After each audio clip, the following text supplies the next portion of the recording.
Watching AI giants stumble, it's like looking at a robot trip over its own code. Welcome back to AI Kautilya. How are you doing? So if you're watching this video first time or you already watched my last video about breaking down of ChatGPT-5, in case you haven't watched it, I will link in the description. Lots of craziness of going on. I covered some demos in there and some controversies, why people lashing it out or why some other people are liking it, and I gave my opinion also. So this is second video. Let's start it. So ChatGPT-5 is the newest OpenAI's darling. As we all know, dropped on August 7th, 2025. Still new, including OpenAI's frantic fix. Stay tuned because I will also cover some hidden gems in its architecture and why it's got developers both cheering and face palming. I'll keep this video snappy and crisp because let's be real, watching AI giants stumble, it's like looking at a robot trip over its own code. Stick around for the juicy bits and let's get started. First off, the post-launch drama was popcorn worthy. So OpenAI scrambled after users revolted over broken workflows and the sudden ditching of the beloved models of 4.0, 0.3 and other those kind of models. So basically Sam Altman admitted that it was a miss to just removing the switch of those models without giving any warning, and now they patch things up. Plus users can now talk back to ChatGPT 4.0. I mean, they're giving option to the legacy mode where you can find their 4.0 models and other legacy models. So they have given a legacy part for the selection. So users get their favorite legacy model back, whoever want to use it. Plus obviously GPT-5 access. And also there's a new fast thinking and auto model in GPT-5. Diving into the architecture, GPT-5 isn't just a beefy model, it's a clever system which auto routes queries to the right variant, and in my opinion this is a good move because normal users don't know which model earlier.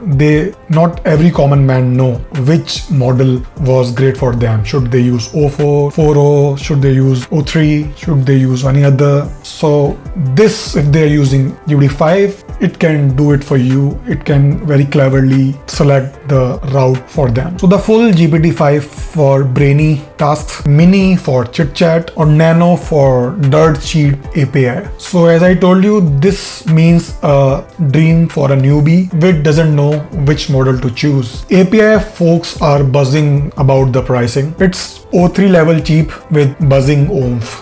Perfect for startup scraping by. In fact, OpenAI just hosted a hackathon with over 275 founders hacking on GPT-5 in under 48 hours, churning out wild demos like an agentic grid orchestrator for electrical data chaos and aircon, which lets you boss your own computer around with natural language. Winners snatched Dev Day tickets and $85,000 in credit talks about incentivizing the next AI unicorn. I mean, if you are building apps, then this routing magic could be your secret sauce, but don't get too excited. Some calling it a cost-cutting exercise disguised as innovation, saving on OpenAI's compute. And while we ooh and ah on coding front, things are getting spicier since our last chat. New benchmarks shows GPT-5 dominating SWE bench and IDER polyglot, refactoring legacy code bases like a pro and outpacing Claude Sonnet 4 on edge cases. It navigates massive repos, debug UIs, and spits out feature-rich code with minimal prompts. Great for software engineers to automate the grind. But here's the comedic twist. Users gripe about its quirky side, like silently nuking the code comments or turning variables into cryptic jargon that's harder to read than ancient hieroglyphs. At Cursor, it is at big picture planning, but needs a Claude polish for a human touch maintainability. Get this, from the insider whispers, the beta version felt god tier, but the shipped one, the slower speeds and dud tool calls. Theo from T3.gg even tweeted, now we are near as good as previews, sparking a hype whiplash investigation. If AI had feeling, it'd be blushing right now. Reasoning wise, GPT-5's built-in thinking mode is evolving fast. It auto-adjusts depth for thorny problems, shining in science and diagnostics. One doc testers dubbed it superhuman for spotting patterns in medical mysteries. It's like having 50 experts on speed dial, trouncing O3 Pro. Creatively, it's got emotional smarts, turning examples into scalable workflows. Say crafting a company's teaching playbook from the scratch. But latency in thinking mode, it's like waiting for your coffee to brew during a caffeine crash. Frustrating for quick hits. Fun fact by the way, it aced 94.6% on the AIME 2025 math test, hinting at near human smarts. Yet bombs text to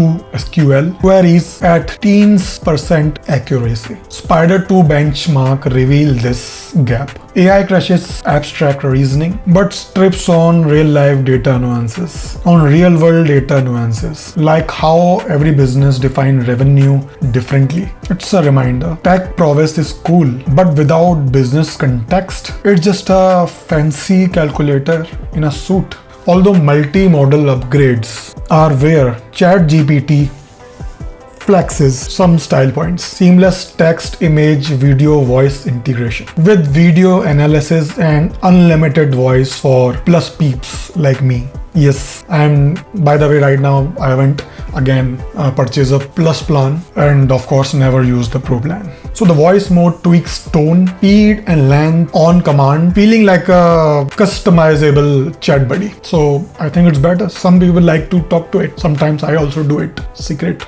Agent hands-off are tighter, enabling browser action, charts, flyers, and even mini games in chat. But image gen and advanced video still missing the zero hallucinations, fireworks from rumors. Speaking of hallucinations, by the way, they are down 45%.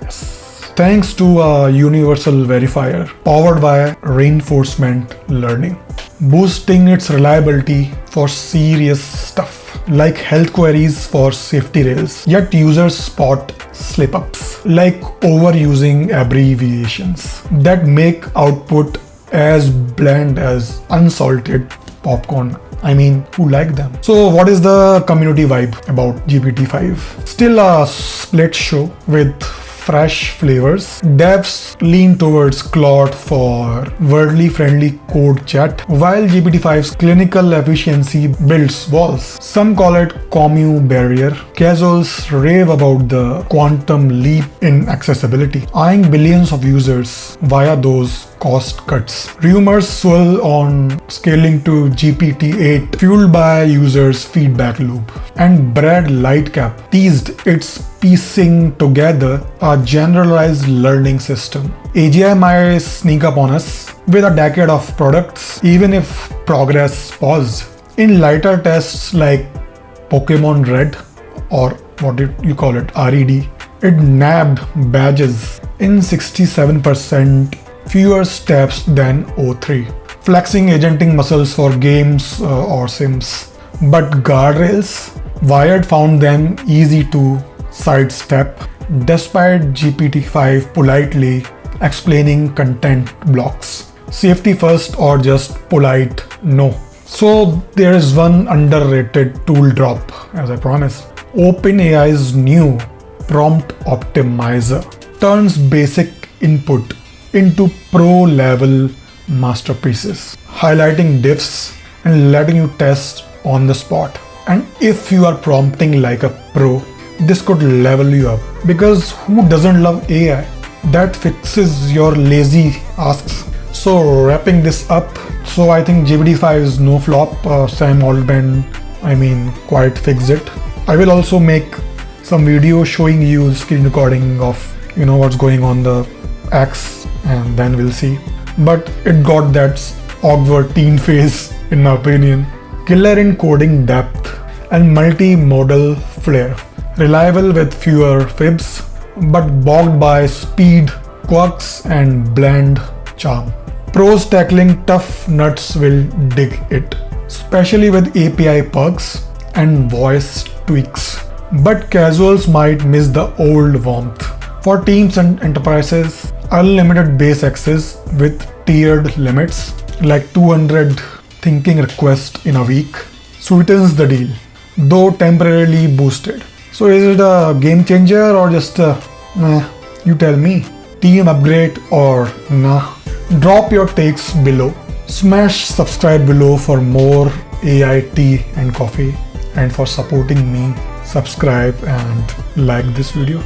Maybe the next video, let's deep dive into those personality modes, comments, and I will purchase the plan and make a deep dive video for you. So thanks for hanging out with me, and I will see you soon.